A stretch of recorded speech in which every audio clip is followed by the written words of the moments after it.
and neurophysiology.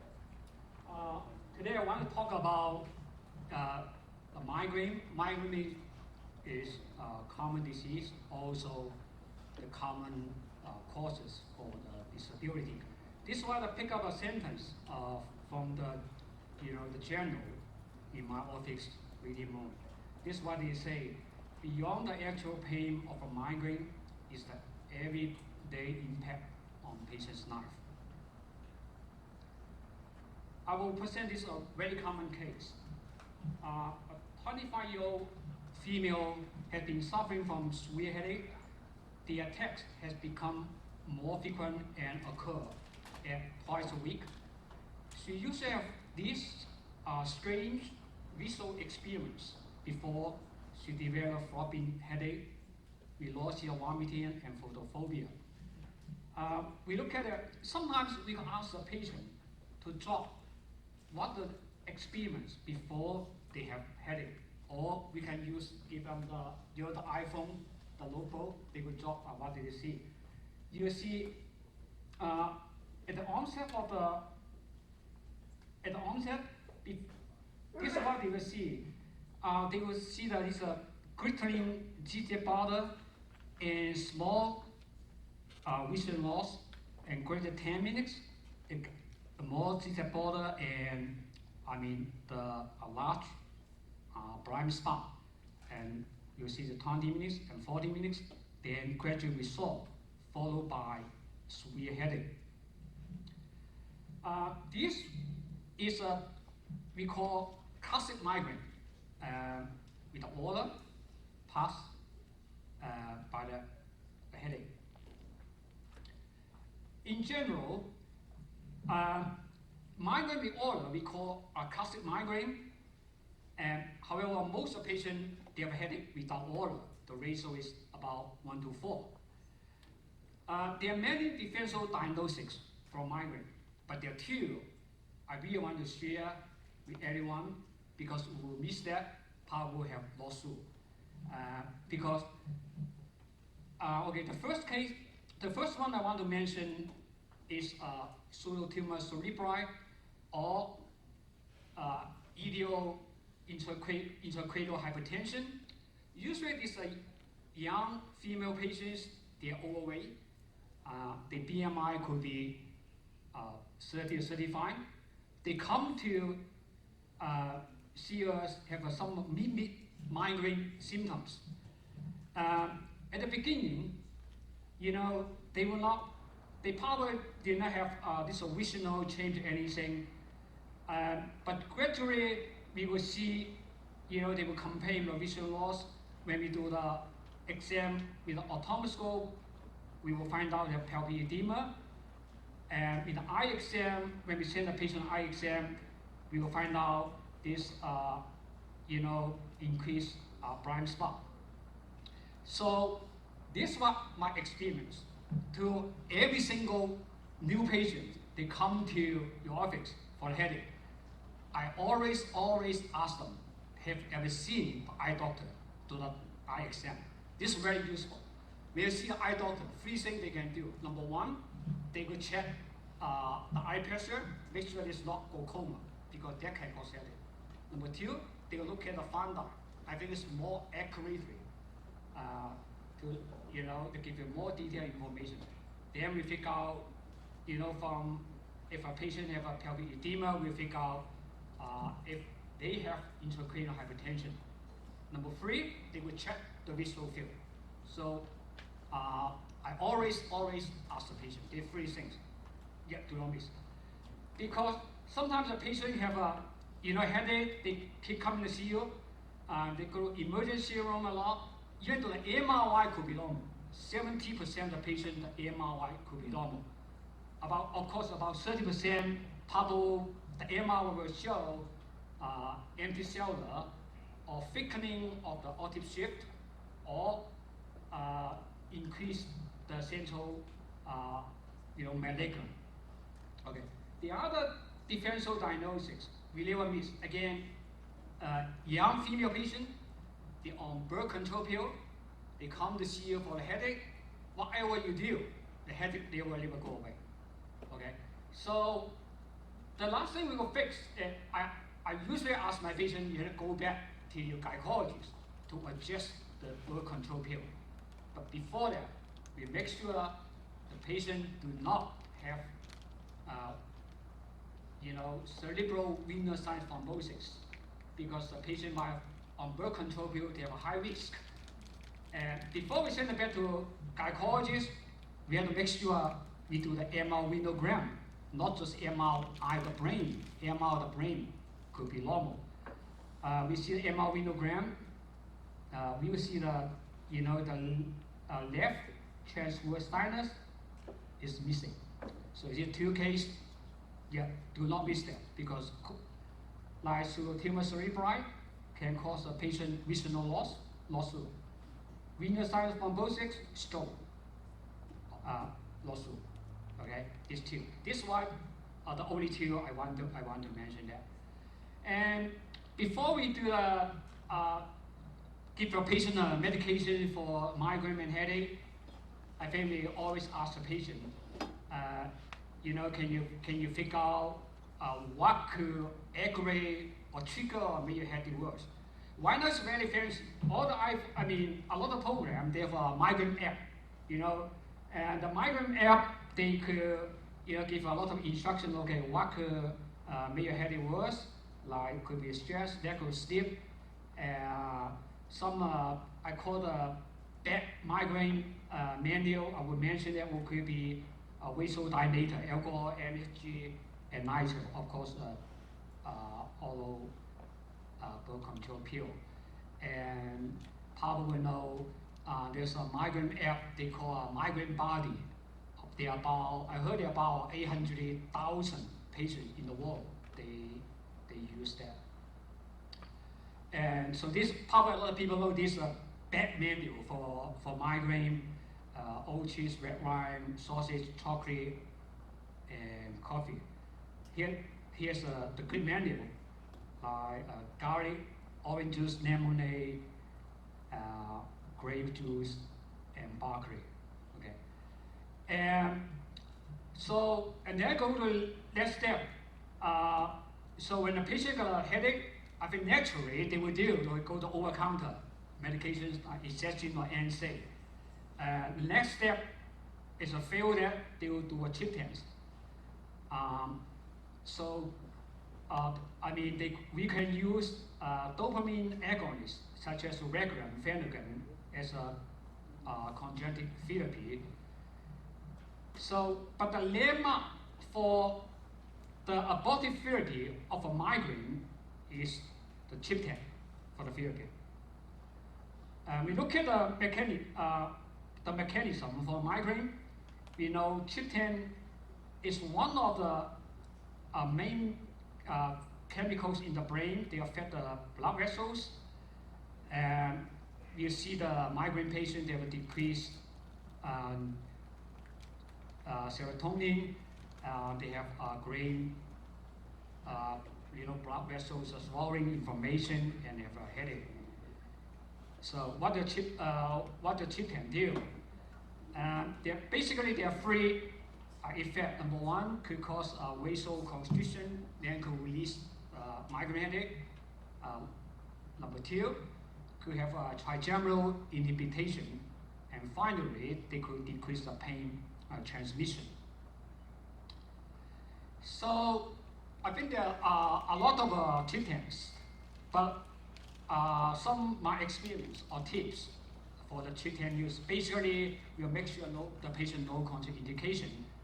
The key is they should use the early the better. Okay, do not wait. But the sub-Q injection sometimes got to wait until the headache begins. If the patient failed to 1 tryptophan, they could take another one, other pill 2 hours later. If failed to 1 tryptophan, like they failed to Imitrex, they would try the other one. There are no big difference overall in the efficacy between tryptophans.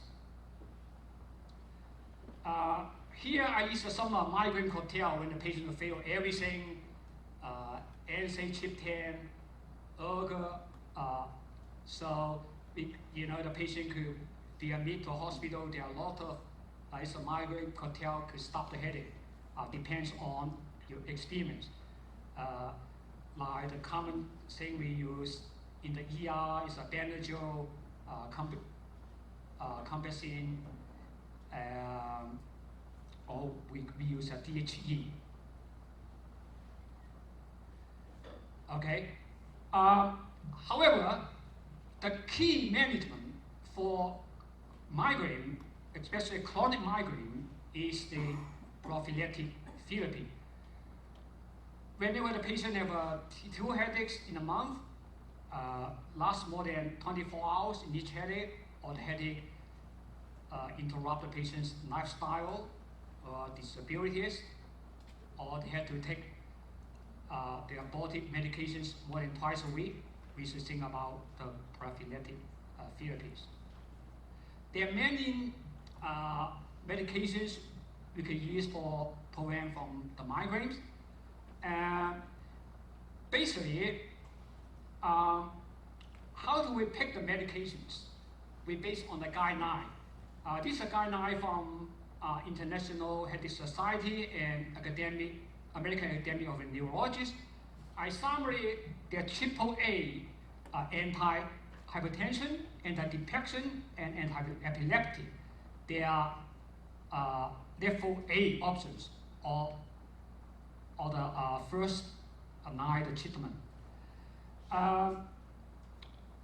So basically, these 3 we use for the long-term prevention, and there are few treatments like Flower and Chestnut we can use for the short-term prevention for the patient have menstrual associated migraine, and the other option is the Botox.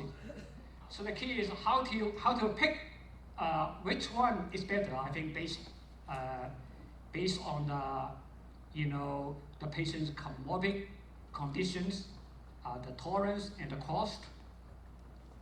And years ago, we used a beta blocker and tricyclic, such as amitriptyline, a lot.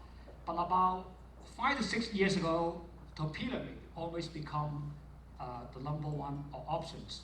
I mean, I probably have more than 500 to 600 patients on topiramate, different age. It was pretty good. We start from 25 milligram and gradually increase to 200 milligram. We used to do twice a day, but why now a lot of time we just do once a day. It doesn't matter is a routine total max or extensive release. And okay, the other things we could take into account how to pick the prevention medication based on the patient's comorbid conditions, such as if a patient have a hypertension, angina, stress, beta blocker is good options. Got patient depression, underweight, tricyclic, such as amitriptyline, overweight. A lot of people know topiramate. If a patient have epilepsy and mania, typical will be a good option. So yeah, I think we think about all the time the total max. Before we put on that, we have to make sure ask the patient if they have a history glaucoma, kidney stone, any memory problems. If they have that, we probably try to avoid it. So I think I just mentioned these prevention medications. However, they're not dedicated prevention medications. We just follow the medication for hypertension, for depression, for the seizure medication to prevent the migraine. Many years ago, this is what we find out. In the onset of the migraine, we find out the patient's serotonin, a gene-related peptide level, is high, and then back to normal when the headache gone away. This, what we make us think about, we can do something to block the CGRP receptor that could help the headache. CGRP actually is a protein naturally exists in the human body. This is one of the recent breakthrough news in the field of neurology, because we can have new medications to prevent from the migraine headache. This what they published, the result in New England Journal last year. They find out CGRP receptor human monoclonal antibody. They do a sub-Q injection once a month for 6 months. This is why they find out reduce migraine days and reduce medication use over 6 months. And 50% of the patients with migraine days cut down by 50%, and also reduce impairment and improve daily life. And then the next, the aniluma probable very soon in the market. Maybe they say 1 or 2 months. This could be another treatment in the neurology field, since we have a medication for multiple sclerosis. And okay, some patients say, okay, I don't want to do anything, no medications, no injection, nothing.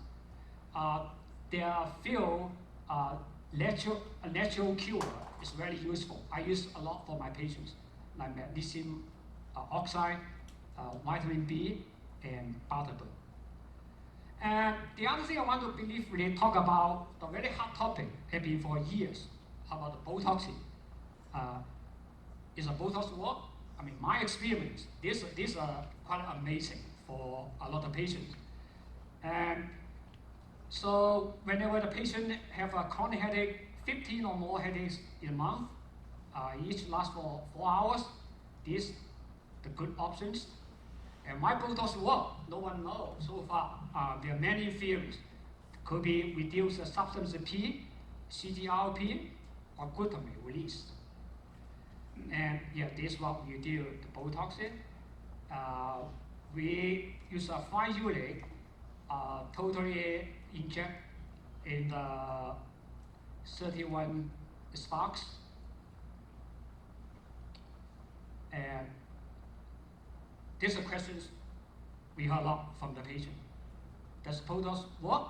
Yeah, it could prevent 8 or 9 headaches in a month at 24 weeks. How long does it take to see effect? 3 to 7 days. Okay. How long they will last the first injection? Could be 3 to 6 months. How often you have to do that? Every 3 months. But you have to, do 2 treatments in the first 2 weeks apart before we go on. What the side effect? They will ask could be muscle weakness, mitosis, could be bruising, bleeding, but most of these they are reversible. And for bruising, swelling, we ask the patient use the ice pack. The ice pack then could fix it, or they could take some Tylenol, ibuprofen before after the procedure. Okay, the last thing I want to warn about, this is approved by FDA in January of this year.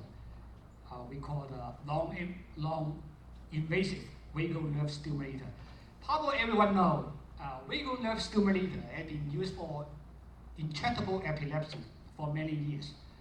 We find out some positive side effects, such as to reduce the headache, relieve depression. This is why the idea is coming from.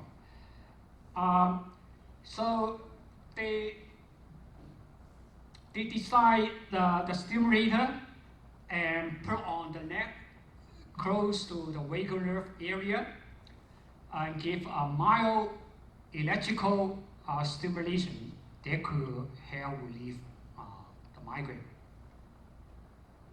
Okay, affairs. Question?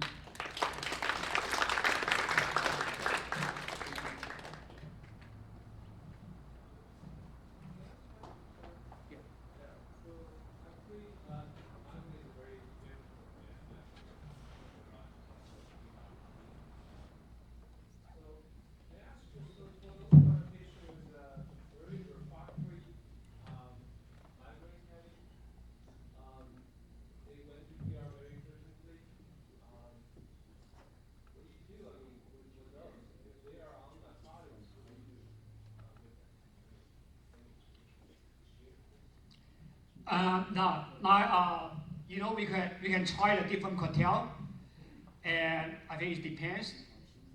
DHE we can try, but gotta be under the EKG monitoring, and we could do the Depacon IV, and of course finally we got to use the narcotics. You know, you probably know narcotics is right now is very tough. Something I gotta mention. But anyway, we have to stop. You know, we could stop the headache first. That's very controversial right now. I came from a place where there's a senior professor who used narcotics for all his career and has been trouble for treating headache. But you know, neurology society they don't allow use unless you're medical. They don't use narcotics. Yeah.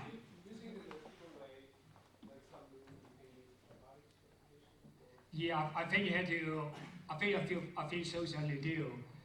You got to document the patient fail to like step by step.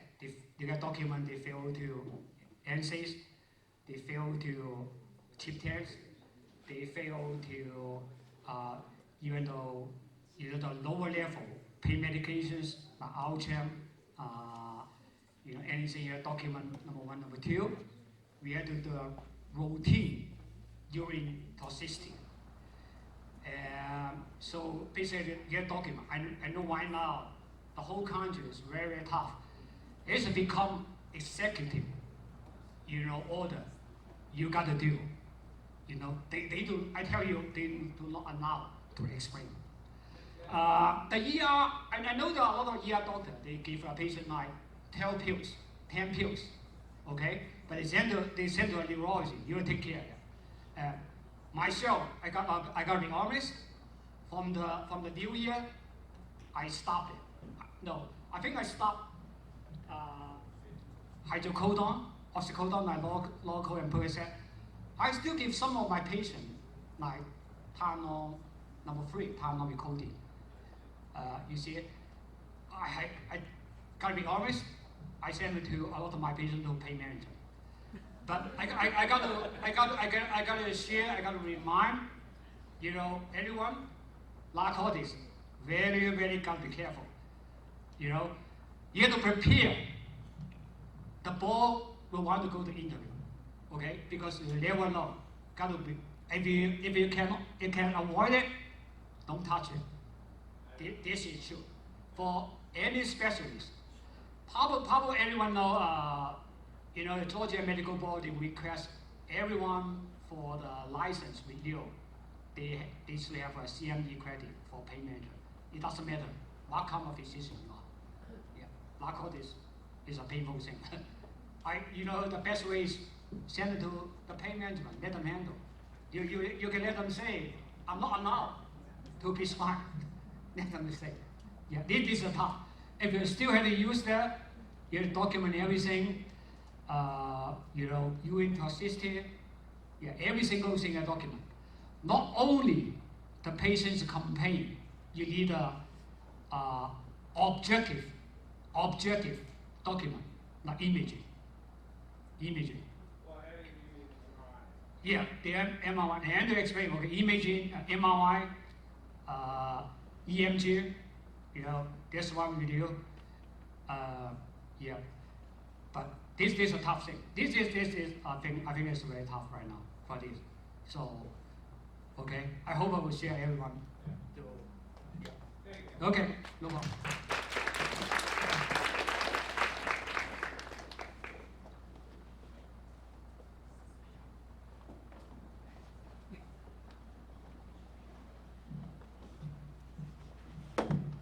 Good afternoon. So sorry being late. Thank you for Don to switch me around. So anyway, so 15 minutes. I guess everybody is past the time. So I try to be short on time. But if I have few minutes after finishing, then just forgive me. So all right. So today I want to talk about the hypertension in CKD. So this is Emery. I have nothing to declare for this talk. All right, so I'm going to talk about today's probably divided into this 6 category. So as you can see over here, so I'm not going to detail. So we all know the chronic kidney disease and hypertension go hand in hand. Sometimes hypertension could cause a kidney disease, and you can see a lot of patients other way around. So decline in kidney function typically associated with the rising of the blood pressure, and the sustained elevation in blood pressure has a progression of the kidney functions. So we very much emphasize how we're able to control the blood pressure in the setting of the chronic kidney disease. And so as you can see over here, in one of the chronic renal insufficiency cohort, which consisted with over 3,600 patients with CKD, the prevalence of self-reported hypertension about 86% compared to with almost like 29% in general populations. So what is the epidemiology of CKD and the prevalence of hypertension with CKD? So first of all, we want to define what is CKD. So obviously the kidney damage and the GFR reduction for more than 3 months, we will consider that as CKD. And what is the current prevalence for CKD? About 13.1%. So you're talking about 27 million people.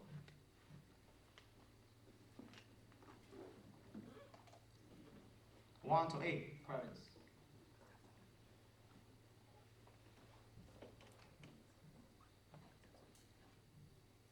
All right, so that's actually the prevalence of CKD in different stages. We have 5 stages of kidney disease, as you can see over here. You pretty much see like a primary structure on the stage.